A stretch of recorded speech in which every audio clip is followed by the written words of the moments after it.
Alhamdulillahi Rabbil Alamin.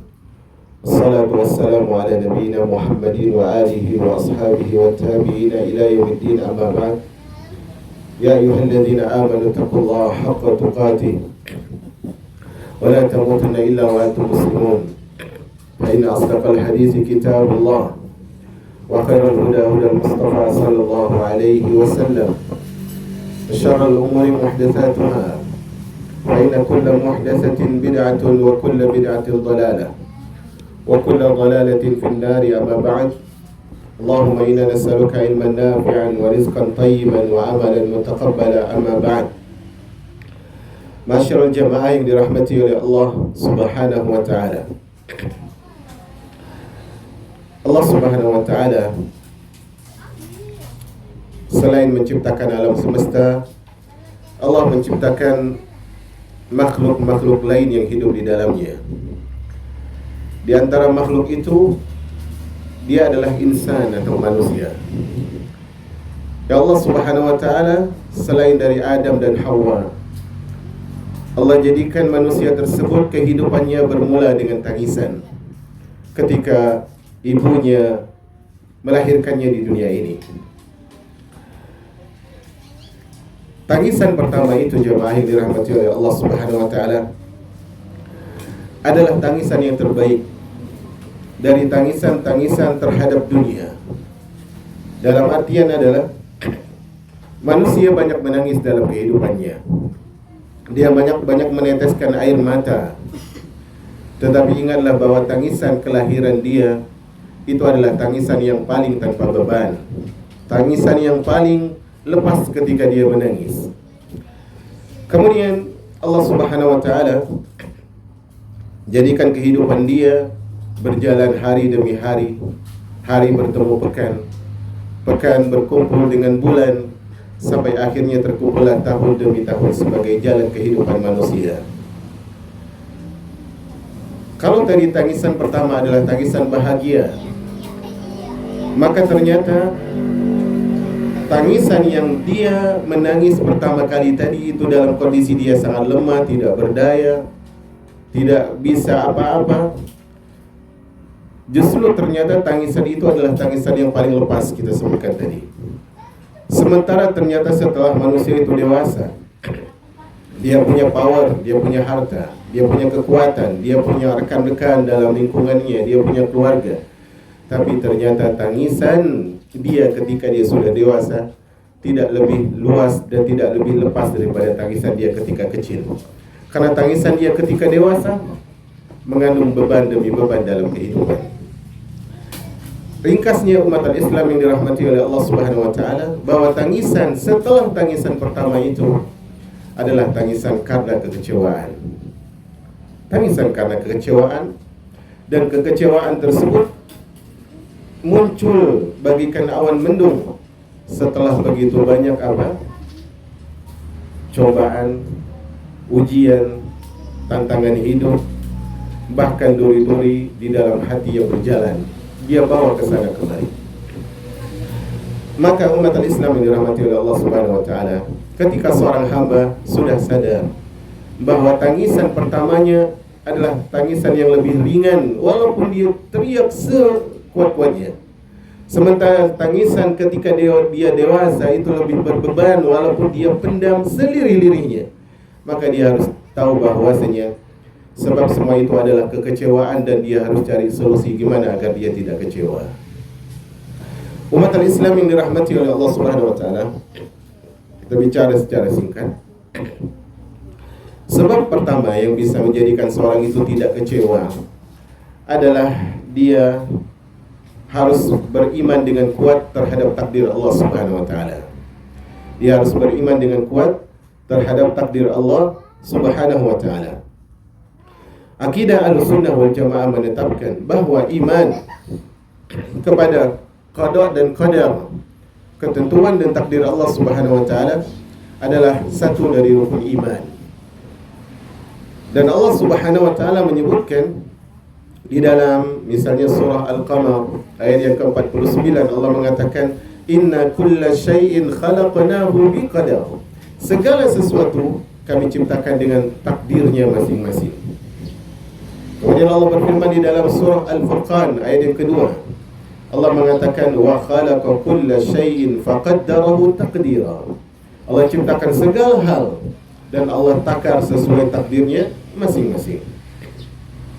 Jadi umat Islam yang dirahmati oleh Allah Subhanahu wa taala, keimanan tentang takdir ini mengingatkan kita tentang bahwa Allah Subhanahu wa taala telah mengatur segala apa yang kita cemaskan, mengatur sesuatu yang kita dambakan.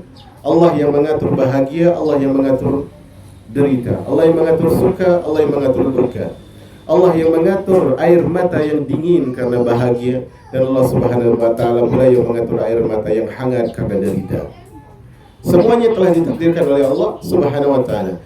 Karenanya Nabi alaihi salatu wassalam di dalam hadis yang sahih yang diriwayatkan oleh Abdullah bin Amr bin As radhiyallahu taala anhuma, di dalam sahih Muslim Nabi SAW mengatakan kataballahu maqadir al-khalaiq.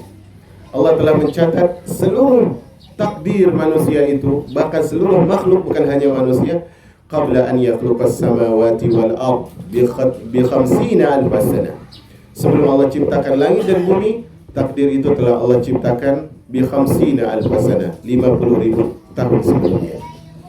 Nah, di sini umat Islam yang dirahmati oleh Allah Subhanahu wa taala, poin pertama ini yaitu menguatkan iman terhadap takdir, sehingga kalau kita kecewa terhadap sesuatu, merasa dihianati oleh seseorang dan sebagainya, maka poin yang pertama ini akan mengajarkan kepada kita bahwa ini adalah takdir Allah Subhanahu wa taala.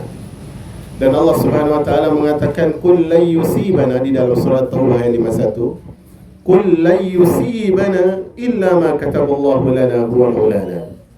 Katakanlah, la yusibana, tidak akan menimpa kami, tidak akan menimpa kami kesedihan, tidak akan menimpa kami duka, tidak akan menimpa kami kecewa dan seterusnya, illa ma kataballahu lana huwa maulana, kecuali yang telah ditetapkan oleh Allah Subhanahu wa taala. Dengan kita tahu ini umat al-Islam yang dirahmati oleh Allah Subhanahu wa taala, kita akan mengerti bahwa hidup tersebut, yaitu kehidupan dunia ini, tidak pantas kita kecewa berlebihan karena kita mendapatkan orang-orang dan sesuatu dan keadaan yang itu mengecewakan diri kita. Takdir yang Allah ciptakan untuk kita itu jauh lebih indah dari segalanya.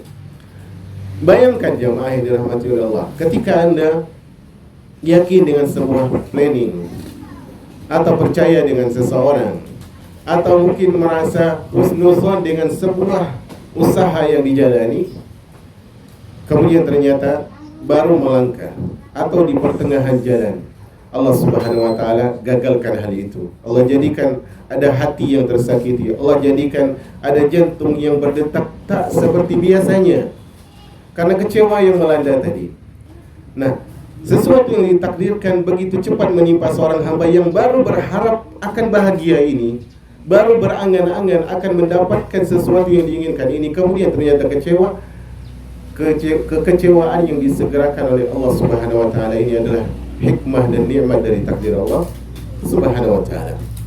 Karena Allah Subhanahu wa taala sudah mengajarkan kepada kita bahwa ketika kita masih rendah kemudian jatuh, itu jauh lebih ringan daripada kita terbang tinggi melayang kemudian sayapnya patah dan apalah jadi kita ketika jatuh. Takdir yang Allah Subhanahu wa taala ciptakan seperti ini juga mengajarkan kepada kita ada suka, ada duka, ada bahagia, ada derita, ada senyum, ada tangisan dan sebagainya. Mengajarkan kepada kita umat al-Islam yang dirahmati oleh Allah Subhanahu wa taala, Allah Subhanahu wa taala ingin mengajarkan kepada kita untuk kembali mengingat bahwa di antara nama Allah Subhanahu wa taala Al-Hakim, yang maha bijaksana di dalam takdirnya.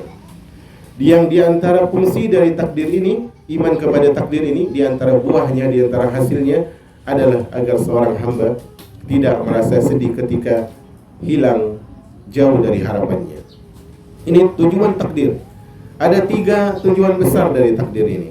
Pertama adalah agar dia bersandar kepada Allah, bukan kepada sebab. Yang kedua adalah agar dia tidak ujub ketika dia berhasil.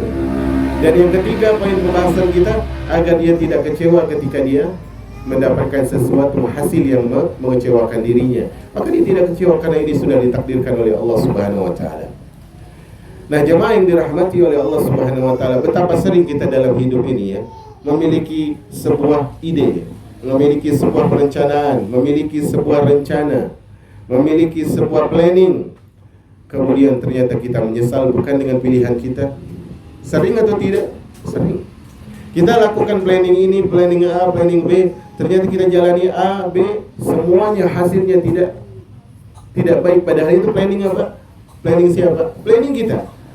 Nah, karena itu Allah Subhanahu wa taala ciptakan takdir untuk kita agar Allah Subhanahu wa taala ingin memberikan kasih sayang di balik planning yang sukses, di balik planning yang gagal. Bayangkan kalau semua usaha kita itu sesuai dengan planning kita berjalan, hancur kita jemaah yang dirahmati oleh Allah Subhanahu wa taala. Di antara planning Allah yang indah, misalnya seorang hamba berjalan kemudian dia jatuh dia. Misalnya dia baru menaiki ingin naik gunung misalnya. Baru perjalanan awal di lereng yang masih dasar sekali, tanjakan yang masih dasar, mungkin dia jatuh.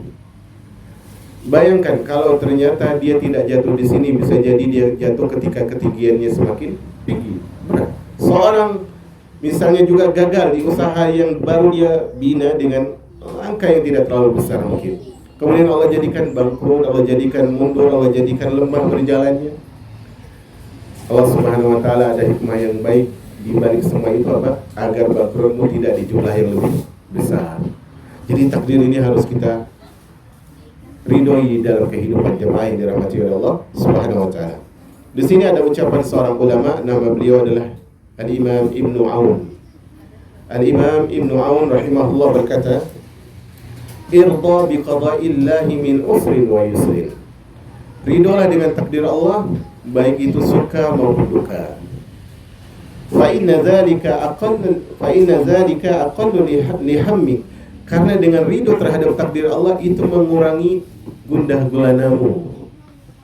Jadi kalau kita ridho dengan takdir Allah tentukan, maka kecewanya dikit, maka sedihnya sedikit, maka rumitnya menjadi tidak terlalu rumit.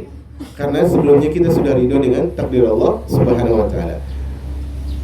Itu keuntungan pertama. Kalau kita ridho dengan takdir Allah, apa tadi? Kegalauannya sedikit. Wa ablamu fi ma tatlub min amrik min akhirati. Dan akan lebih menyampaikanmu kepada ambisi terhadap akhirat. Oh, dunia gagal lagi, dunia gagal lagi, dunia gagal lagi. Bayangkan kalau kita berhasil terus di dalam dunia, kapan kita mikirin akhiratnya? Kan begitu. Ibarat orang yang jatuh cinta aja, Pak. Ibarat orang jatuh cinta. Kalau dia nggak pernah gagal sama yang satu, gimana dia bisa mencintai yang lain? Saya berbicara dengan orang yang lebih berpengalaman. Kan begitu. Kalau dia nggak gagal ke sini, kita nggak mungkin masa lalu yang kelam ya. Tapi kan itu mungkin pernah terjadi kepada sebagian orang. Pernah jatuh cinta kepada yang ini, kemudian sakit. Kira-kira kalau dia nggak sakit, bisa nggak dia berpindah kepada suaminya sekarang? Kepada istrinya sekarang? Mungkin belum tentu. Dan Allah Subhanahu wa taala begitu juga menjadikan kita gagal di dunia. Di sini gagal, bangun usaha ini gagal, ingin merintis ini gagal, ingin percaya kepada yang itu gagal, percaya kepada yang sana gagal. Tujuannya apa? Agar kita tersebut lebih mudah sampai ke akhiratnya cuma. Kalau kita di titik nyaman di dunia nih, gak mau kita keluar dari dunia. Makanya Sulaiman bin Abdul Malik berkata kepada Al-Imam Ibnu Hazim rahimahullahu ta'ala, atau Abu Hazim rahimahullah, "Ma baluna nakrahul maut." Wahai Abu Hazim, apa gerangan yang menjadikan kita itu takut mati? Apa gerangan yang menjadikan kita takut mati? Apa kata beliau rahimahullah? "Li'annakum ammartumud dunya wa kharramtumul akhirah." Karena kalian itu takut mati itu dikarenakan kalian memakmurkan dunia dan meruntuhkan akhirat, sehingga kalian tidak mau pindah dari yang kalian makmurkan menuju reruntuhan. Nah, kalau dengan takdir gagal, kemudian kecewa, kemudian ini sedih, berduka dan seterusnya, ternyata jatuh bangun tetap saja gagal, usaha lebih besar tetap gagal, orang lebih banyak tetap saja gagal, lebih detail lagi tetap saja gagal, itu mengajarkan kepada kita agar apa? Agar kita tersebut lebih mampu untuk melupakan dunia. Istilahnya apa? Move on terhadap dunia. Kalau kita nggak move on terhadap dunia ini, susah kita sampai kepada akhirat. Kemudian kata beliau, wa'lam anna al-'abda lan yusiba haqiqatar ridha hatta yakuna ridahu indal faqri wal bala. Ini luar biasa. Tadi kan kita disuruh ridho tuh. Kata beliau, ketahuilah bahwasanya seorang hamba tidak bakalan sampai kepada derajat ridho yang sebenarnya sampai dia ridho ketika Allah uji dia dengan kefakiran dan kesulitan. Itu baru ridho sebenarnya. Ada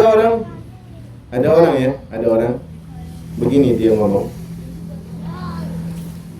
Ustaz, walaupun kekayaan saya segini, perhatikan bahasanya ya, walaupun kekayaan saya cuma segini, saya ridho. Walaupun kekayaan saya tidak seperti si fulan. Ada yang salah nggak dari bahasa ini? Ada. Apa? Walaupun kekayaan saya cuma segini. Apa dia bilang tadi? Kekayaan. Tapi saya ridho kok, walaupun tidak seperti dia. Ya, Anda udah kaya. Ridho, mudah untuk mengucapkan. Tetapi seorang dikatakan ridho sebenarnya itu kalau dia ridho ketika Allah uji dia. Jemaah yang dirahmati oleh Allah Subhanahu wa taala. Seorang pecinta sejati itu adalah seorang yang lulus ujian demi ujian. Ujian demi ujian. Dan ini jemaah yang dirahmati oleh Allah Subhanahu wa taala harus kita mengerti. Seperti apa?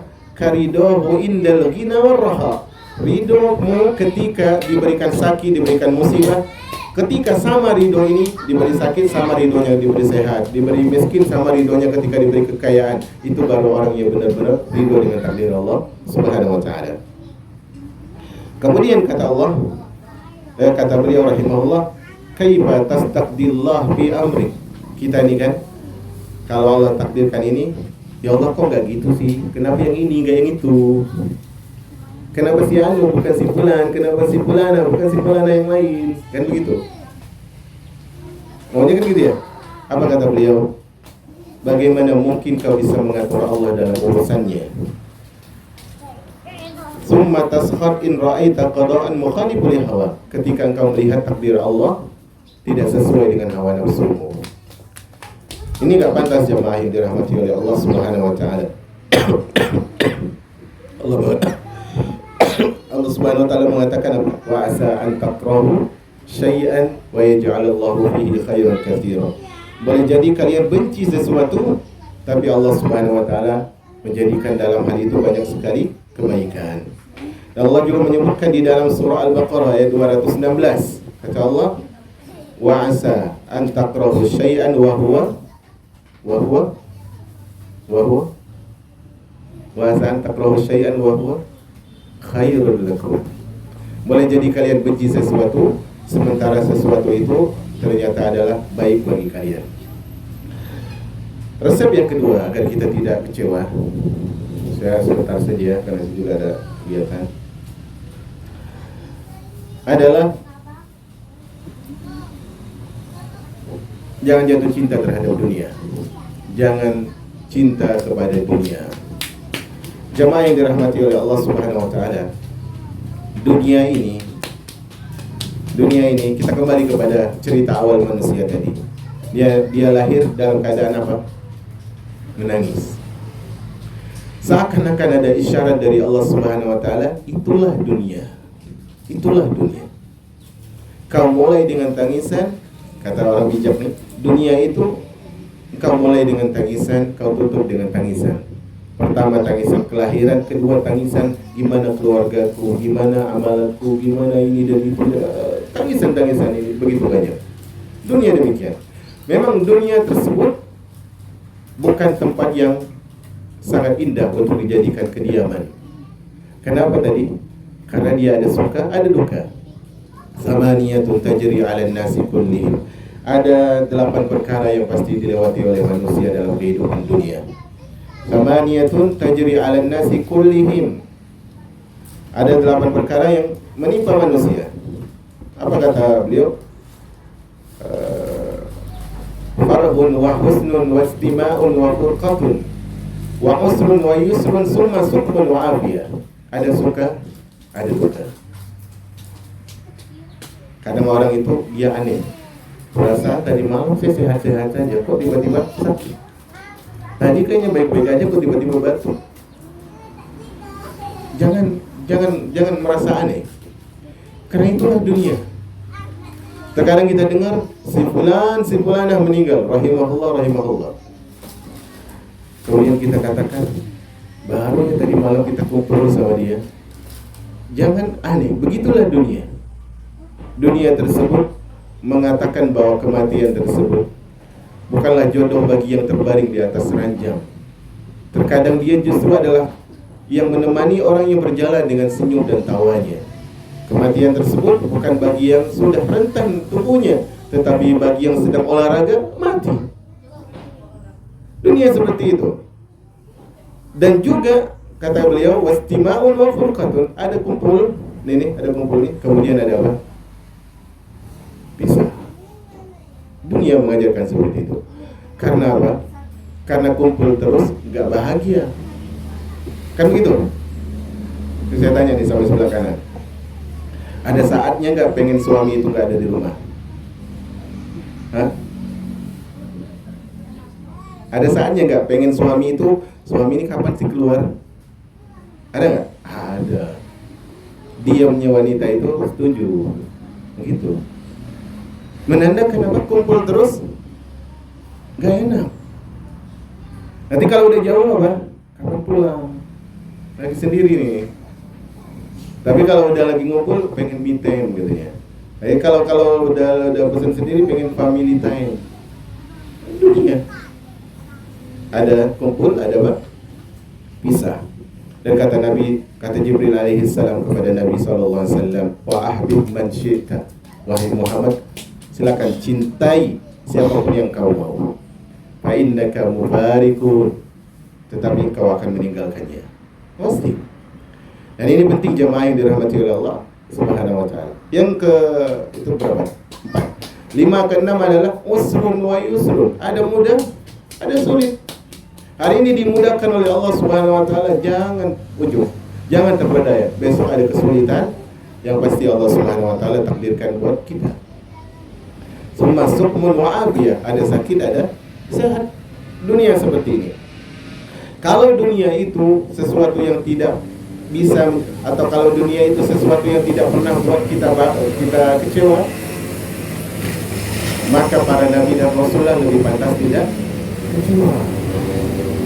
Lebih pantas tidak kecewa.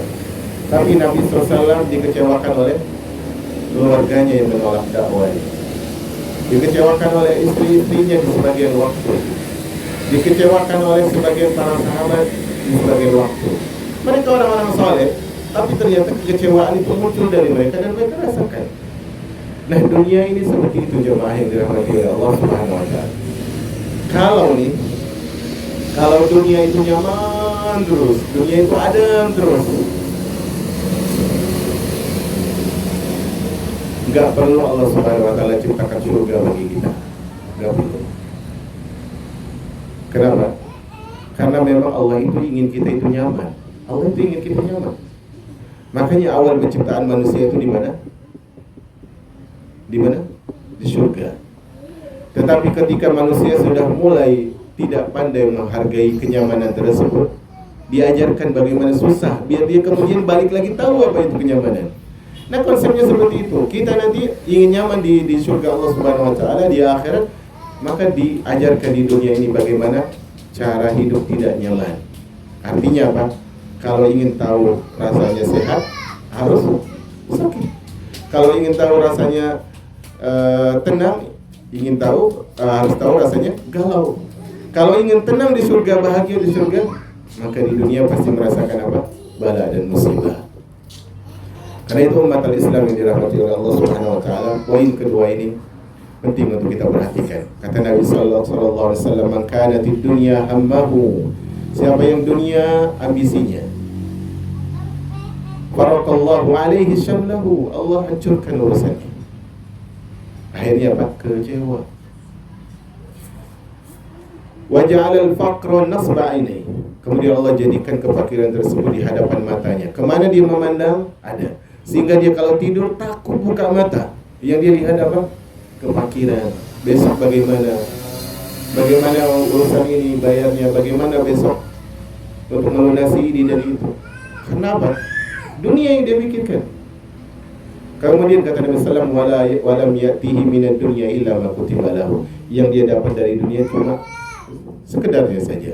Karena yang dia pikirkan tadi apa? Dunia dan dunia. Jadi jamaah, dunia yang mengajarkan kepada kita menangis ini sebenarnya dunia ini tidak pantas menerima setetes air mata kita. Sebenarnya nggak pantas. Dunia yang kita kejar, dunia kita yang pengen harap ini baru, itu baru, dan seterusnya, ingin dimudahkan urusan ini dan itu di dunia, padahal yang kita dalam hatinya padahal ingin dunia, tidak pantas kita persembahkan satu tetesan air mata pun sebenarnya.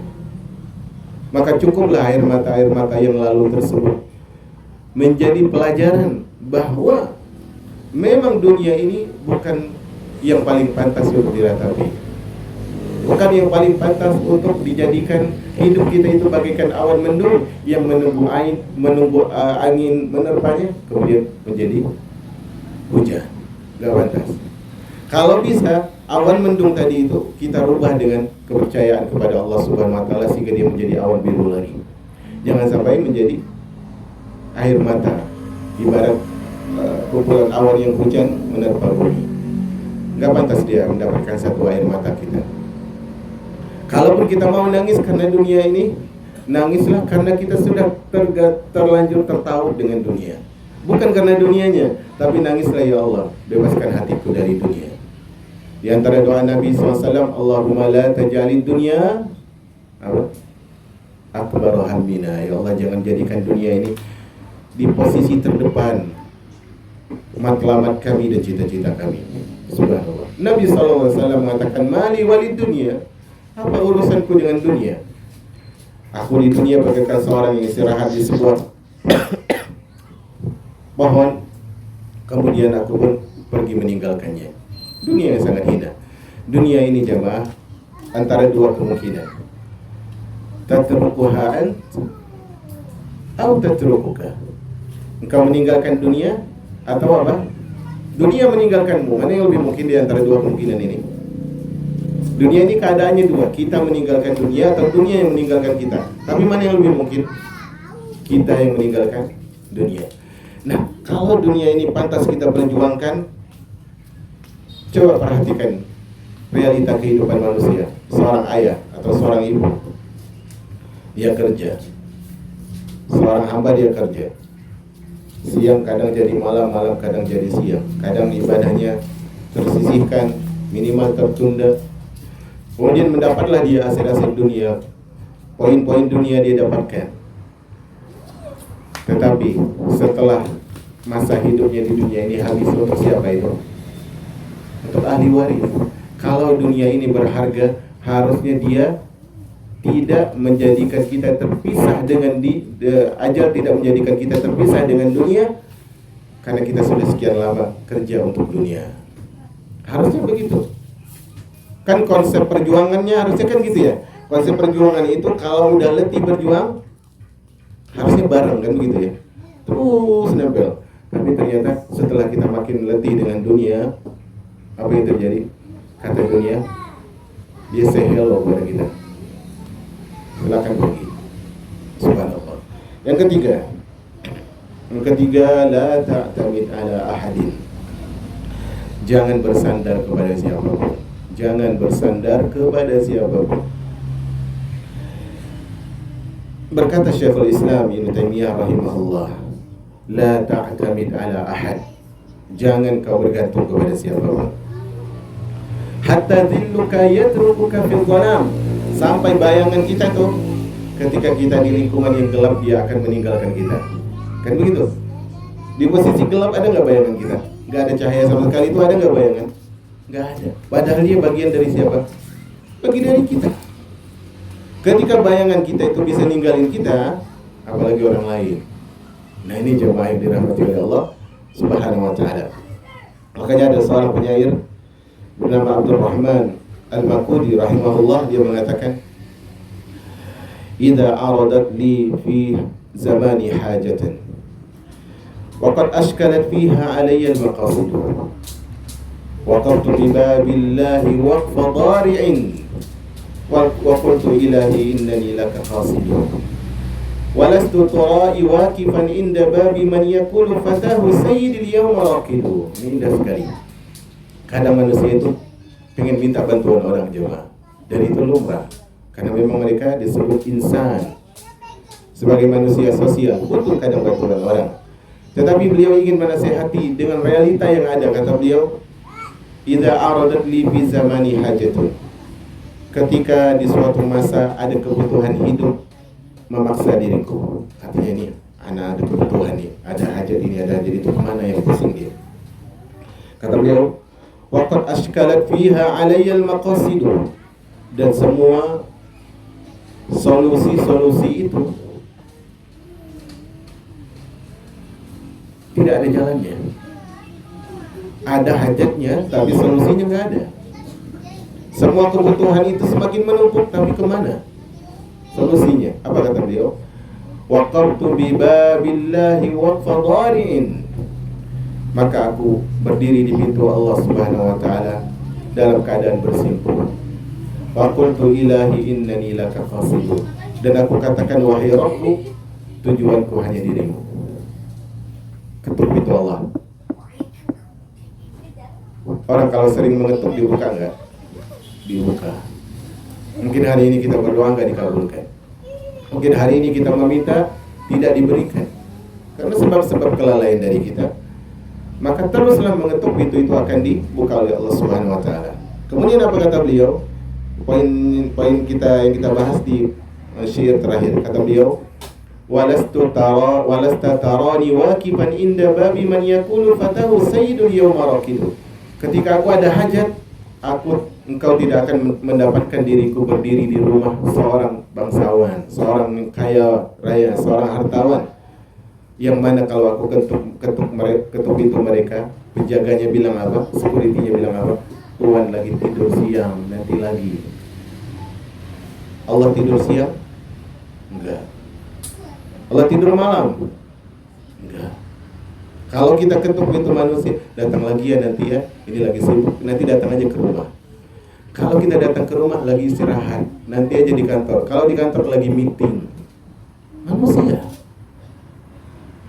berharap kepada manusia, saya sering katakan, itu ibarat kita sedang berjalan di atas jembatan kaca yang retak.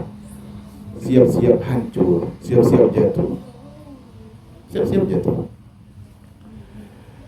Kita berjalan di atas duri, sekuat apapun kita bertahan, kita pasti akan jatuh dan akan tidak bisa berjalan di kemudian hari. Kecewa. Nah, kalau udah kecewa jemaah, jauh kita dari rahmat Allah Subhanahu wa taala. Manusia itu jemaah yang dirahmati oleh Allah Subhanahu wa taala. Hidup dengan konsep apa? Walaupun ada orang-orang tertentu tentunya ini yang dikecualikan oleh Allah. Kita akan berbicara tadi tentang mereka, tapi ini kita berbicara tentang manusia secara umum dulu. Manusia itu sama seperti kita punya hajat. Dan manusia itu hidupnya dengan konsep balas budi. Artinya apa? Kalau kau mau ini, untung saya apa? Itu konsep manusia. Sementara Allah Subhanahu wa taala mengingatkan kita dalam hadis qudsi, ya bani Adam, kullukum ja'iun illa man at'amtu. Wahai manusia, semua kalian itu lapar kecuali yang aku kasih makan. Wa kullukum 'arin illa man kasautu. Dan semua kalian itu tanpa busana kecuali yang aku kasih pakaian. Bahkan apa kata Allah? Kullukum dhallun illa man hadaitu. Semua kalian itu sesat kecuali orang-orang yang aku berikan hidayah. Dari tiga lafaz ini, apakah ada peran manusia? Enggak ada sama sekali. Sebelumnya, ketika ibu kita tidak bisa memberikan makan kepada kita, ketika dalam rahimnya, siapa yang ngasih makan? Allah Subhanahu wa taala. Yang manusia melihat darah haid itu kotor, ketika ibu hamil dia tidak haid, Allah rubah itu jadi apa? Makanan buat si cabang bayi. Subhanallah. Maka jangan bersandar kepada manusia. Bahkan ibu saja terkadang melaknat anaknya, padahal dia ingin anaknya berbakti kepada dirinya. La tas'alanna bunayya Adam hajatan wa salil ladzi abwahu la turjur. Kata seorang penyair, wahai anakku sayang, jangan banyak minta sama manusia, minta kepada Allah yang pintunya nggak pernah tertutup. Allahu yaqdamu in tarakta su'alahu wa bunayya Adam in tas'alu yaqdamu. Allah itu murka kalau kau nggak minta.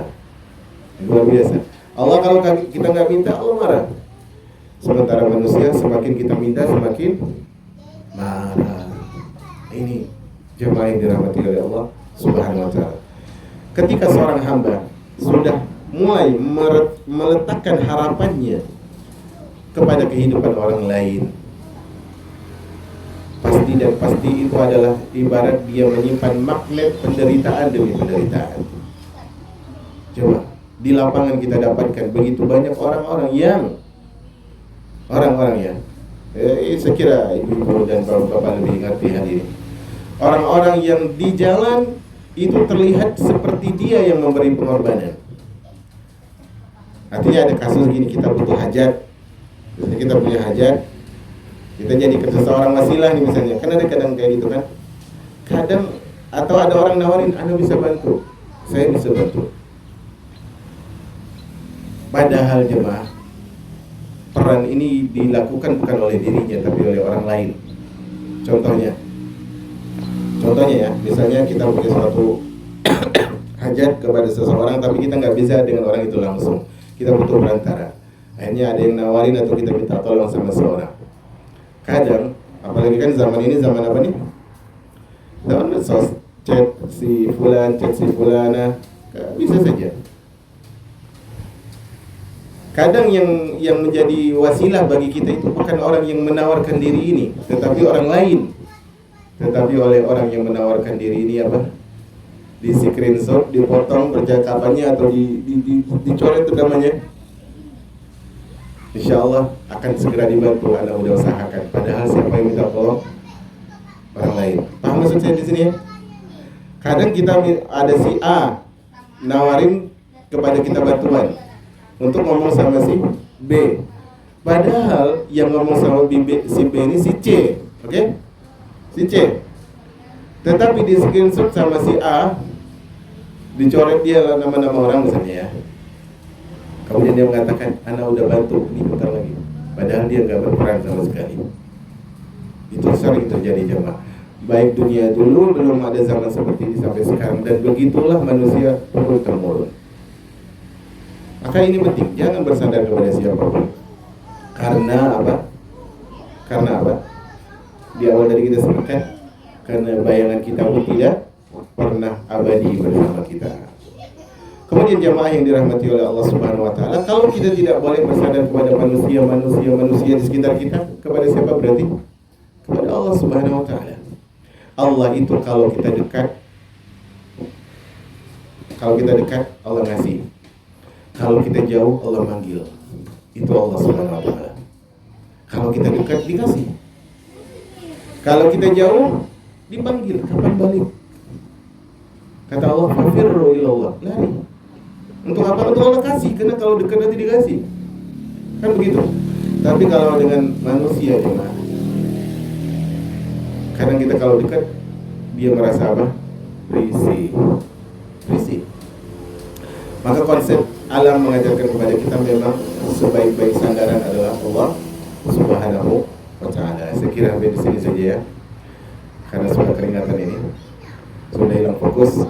Biasanya saya kalau keringat fokusnya hilang, apalagi di tempat terbuka, suara bising, hafalan blur. Ya. Allahu a'lam bishawab. Wassallallahu ala nabiyina Muhammad. Alhamdulillahirabbil alamin. Kalau ada koreksi, kami persilakan.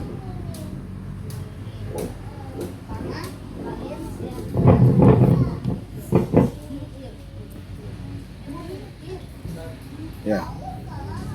Bagaimana sikap Ustaz seandainya Ustaz di satu lembaga di situ mungkin sering dikecewakan gitu. Bagaimana sikap Ustaz? Mungkin sering tidak dianggap atau suka dicari-cari masalahnya gitu. Iya. Nah, iya jemaah yang dirahmati Allah. Kita manusia harus bergaul. Kata Nabi SAW, dan kita harus punya sikap ya. Kata Nabi SAW, al-mu'min alladhi yukhalitun nas wa yasbir ala adahum khairun minal ladzi la yukhalitun nas wa la yasbir ala adahum. Tadi kan kita bahas di poin akhir, jangan bersandar kepada manusia. Tapi bukan berarti kita nggak bergaul.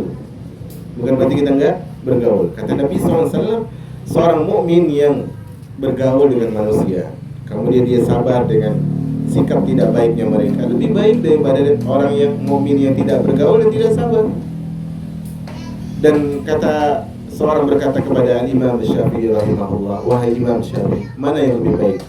Seorang itu diberikan nikmat atau diuji? Apa kata Imam Syafi'i? Bagaimana dia diberikan nikmat kalau nggak diuji? Gimana ada hasilnya kalau nggak diuji? Jadi kita kalau ada sebuah komunitas, yayasan, pertemanan, apapun, kalau kita sering disakiti oleh seorang, tujuan kita ada untuk apa? Untuk dibahagiakan orang atau untuk memberi kebaikan kepada orang? Dua pilihan kita. Satu adalah memberi kebaikan, satu berharap diberikan kebaikan. Yang satu bisa kita usahakan, yang satunya lagi enggak. Ridho nasi ghayatun la tudrak, wa ridallahi ghayatun la tudrak, fatruk ma la yudrak wa adrik ma la yudrak.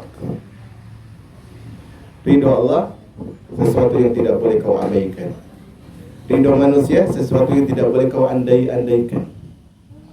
Maka jangan abaikan sesuatu yang harusnya engkau andaikan, kau harapkan, dan abaikan sesuatu yang tidak boleh engkau andai-andaikan. Jadi sikap kita harusnya adalah, saya masih bisa berbuat baik nggak di sini? Seperti itu. Kecuali kalau kita sudah di situ tertekan dan begitu banyak jalan yang indikasinya adalah agar kita tidak nyaman di situ. Kita perlu hidup di lingkungan yang kita dihargai, bukan di lingkungan yang kita diinginkan. Dihargai dalam artian adalah kita bisa leluasa memberikan kebaikan. Jadi cara kita bermuamalah itu konsepnya adalah bukan take and give, tapi apa? Give terus, kasih terus. Karena kalau kita berharap orang berbalas budi, berarti gak ikhlas di awal. Sebenarnya itu poin yang ingin saya bahas juga, tapi terlalu luas. Artinya kalau kita ingin mengukur sesuatu itu, apakah kita bertahan atau tidak di sebuah lembaga, yayasan, pertemanan dan sebagainya, adalah lihat kita bisa memberi kebaikan tidak di situ. Kata guru kami, lawin wala tatalawwan, warnai jangan sampai diwarnai, ghayyir wala tataghayyir, rubahlah jangan sampai dirubah, azir wala tata'azzar, pengaruhi kepada kebaikan, jangan sampai terpengaruh kepada keburukan. Ini sederhananya.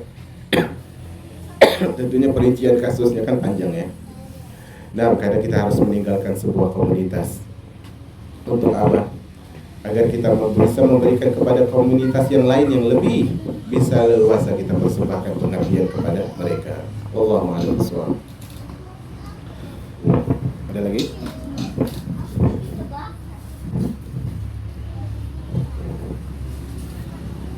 Cukup. Baik ya, saya kira cukup. Jemaah yang dirahmati oleh Allah Subhanahu wa taala, 3 poin ini poin besar dari agar kita tidak kecewa. Karena itu dulu khususnya di poin akhir, para ulama menyebutkan bahwasanya sebaik-baik di antara sebaik-baik doa adalah doa yang mengandung arti Allahumma aghnini biftiqari ilaik. Ini ucapan para salaf ya. Saya tidak tahu apakah ini ada dari hadis Nabi atau tidak, tapi ini doanya para salaf. Allahumma aghnini biftiqari ilaik wa la tufkirni bil istighna'i ank. Ya Allah, berikan kepadaku sifat kefakiran, selalu merasa butuh kepadamu, dan jauhilah aku dari sifat merasa cukup dari dirimu. Ini yang kita minta kepada Allah. Allahumma aghnini bil iftiqari ilaik. Ya Allah, kayakan aku dengan sifat merasa fakir kepadamu. Wala tufkirni bil istighna'i ank, dan jangan kau jadikan aku fakir karena merasa tidak butuh kepada dirimu. Nah, ini penting jemaah yang dirahmati oleh Allah Subhanahu wa taala. Ingat ya, untuk poin akhir ini sesakit apapun kita, karena olah manusia, karena tadi kesalahan kita sebenarnya. Kalaupun kita sakit di awal, kita bersandar kepada berdiri di atas jembatan kaca yang retak, kesalahan kita. Kalau kita kecewa tuh, maka langkah terbaiknya adalah idfa billati hiya ahsan, balas dengan cara terbaik. Bukanlah orang kuat tersebut adalah orang yang membalas dendam dengan dendam. Itu warisan iblis. Tapi apa? Balas keburukan dengan kebaikan. Kita ini, ya saya selalu bilang, nggak bisa menjadikan sholat kita untuk menjadi kunci masuk surga Allah, nggak bisa. Tapi semoga dengan kita sabar terhadap musibah, itu Allah Subhanahu wa taala ampuni dosa kita. Wallahul musta'an wa alaihi tuklan. Sallallahu alaihi nabiyina Muhammad, subhanakallahumma bihamdika, asyhadu an la ilaha illa anta, astaghfiruka wa atubu ilaik. Assalamualaikum warahmatullahi wabarakatuh.